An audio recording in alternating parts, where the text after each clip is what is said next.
Mercredi 30 octobre, vous êtes bien avec nous sur Grand Lille TV. Voici le journal de la rédaction. En images en 8 minutes, un tour complet de l'actualité près de chez vous.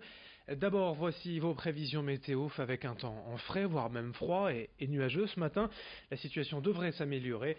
Les températures resteront inférieures au normal de saison, certes, mais le soleil sera de retour. On aura du soleil, du ciel bleu, un temps nettement plus lumineux cet après-midi, avec 10 à 11 degrés de prévu pour les maximales. Et dans l'actualité d'abord du Grand Lillet, dans cette édition en images, nous vous relayons l'appel de l'EFS, l'établissement français du sang, car les besoins sont toujours très importants. Naturellement, durant les vacances, les donneurs sont un peu moins nombreux. Je vous rappelle que l'EFS a besoin de 10 000 dons par jour en France pour répondre à la demande des malades et des personnes hospitalisées. Ces jours-ci, les collectes mobiles se poursuivent, évidemment. Vous pouvez en trouver une près de chez vous en allant sur dondesang.efs.santé.fr ou directement à la maison du don de Lille Centre. Explication avec une responsable de l'EFS au micro de Vincent Vieillard.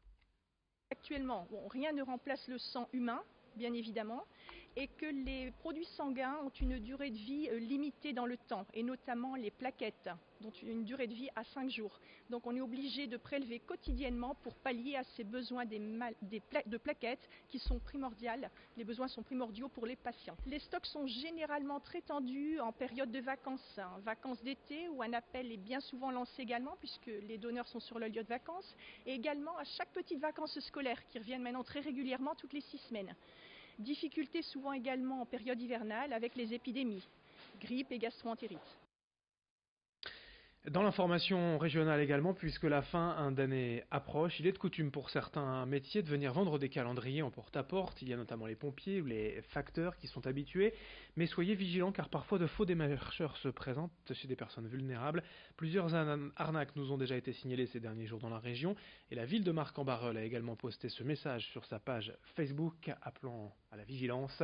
Explication en plateau avec Idil Gunaï. Et pour éviter les faux démarcheurs à domicile et les arnaques, il est bon d'avoir en tête quelques notions car oui, la vente de calendriers est bien réglementée. Tout d'abord, sachez que seuls les postiers et les pompiers sont autorisés à vendre des calendriers dans le cadre des étrennes de Noël. C'est donc votre postier ou bien les pompiers de la caserne la plus proche de chez vous qui peuvent vous démarcher.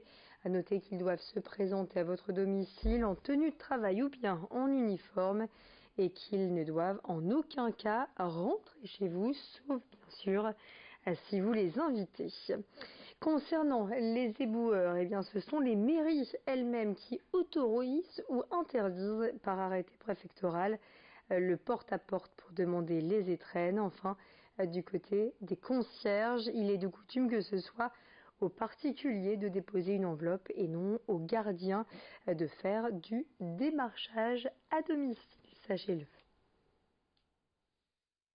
Dans cette édition également, en bref, une nouvelle plainte, la quatrième, concernant l'affaire des lasers blessants au Dukes, la boîte de nuit rue Gosselet à Lille. 3 femmes d'abord ont porté plainte après des blessures plus ou moins graves aux yeux après une soirée passée dans la discothèque. Un quatrième individu, un homme, également s'est présenté au commissariat ces derniers jours car lui aussi, il dit avoir été blessé par l'un de ces lasers, depuis évidemment démonté et analysé pour connaître précisément la cause éventuelle de ces blessures. En bref, toujours noter que Vita et Slimane viennent d'annoncer un concert au stade Pierre-Mauroy. Leur prestation au Zénith de Lille affiche déjà complet en mars prochain. Vita et Slimane annoncent donc une nouvelle date dans le Nord, cette fois au stade Pierre-Mauroy, en mars 2021. Nous vous tiendrons informés bien sûr de l'ouverture de la billetterie. Dans le reste de cette édition sur Grand Lille TV, un mot de la Toussaint ce vendredi et surtout le jour des défunts, le samedi 2 novembre, car c'est bien ce jour-là particulièrement qu'il convient d'aller fleurir les tombes de nos proches disparus. Pour cela, nous sommes allés découvrir le cimetière de Roubaix, transformé ces derniers mois par le service des espaces verts. Depuis l'interdiction des produits phytosanitaires, les agents ont voulu remettre la nature au cœur de cet espace de 17 hectares. Ils ont ainsi planté 13 000 plantes vivaces pour que la verdure revienne et prenne la place du béton et des cailloux. L'avantage est double, moins de travail, d'entretien pour les agents et des espèces qui favorisent la biodiversité. Explication au micro de Rémi Desromeaux. Nous avions eu parmi ces soi-disant mauvaises herbes des coquelicots qui ont fleuri. C'était des terrains agricoles avant la création du cimetière. Nos lointains ancêtres ont planté ces arbres magnifiques. Pour lutter contre les pucerons, par exemple, nous mettons des coccinelles. Enfin, on voit revenir des espèces d'oiseaux qui n'étaient pas dans le cimetière avant. Donc c'est vraiment la reprise dans ces 17 hectares de la nature. Et ça permet aussi un lieu de promenade et au fur et à mesure que nous avançons, nous allons installer des bancs pour permettre aux personnes qui visitent simplement le cimetière de pouvoir prendre un peu de repos. Le lieu le permet. Et puis de la Toussaint à Halloween, la célèbre fête américaine célébrée le 31 octobre, mais qui s'est déployée en France ces dernières années jusqu'au musée d'histoire naturelle de Lille. Demain soir, le site sera en effet transformé en maison hantée pour un événement nocturne dans une ambiance effrayante avec ces dinosaures, ces ossements, ces animaux empaillés, le tout contribuant à l'ambiance, avec également des monstres, des toiles d'araignée installées. Le collectif d'acteurs lillois La Girafe lui déambulera au milieu du public, pourrait effrayer les personnes présentes. L'entrée est gratuite et sans réservation, mais il devrait y avoir du monde demain soir dans les couloirs sombres du musée. Présentation au micro de Jerry Jouot de Fer. C'est la deuxième édition de cette nocturne terrifiante.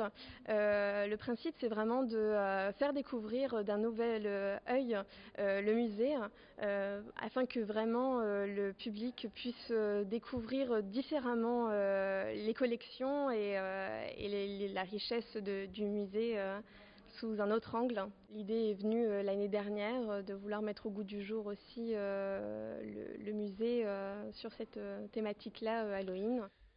Et puis rapidement un mot de sport dans ce journal, d'abord du volleyball. Pas d'exploit pour nos clubs nordistes hier en 8e de finale de Coupe de France. D'abord chez les filles, le volley club de Marc-en-Barœul a perdu à Mulhouse, leader de Ligue A, 3-7-0. Même score pour les joueurs amateurs du volley club d'Aluin face aux professionnels du Poitiers. Défaite 3-0 pour les Aluinois. Et puis en basket, en quart de finale, retour de Leaders Cup. Le LMB accueille Nancy ce soir à 20h au Palais Saint-Sauveur à Lille. L'exploit est nécessaire après la défaite à l'aller de 23 points pour les basketteurs lillois. L'enjeu est de taille ce soir, 20h au Palais Saint-Sauveur.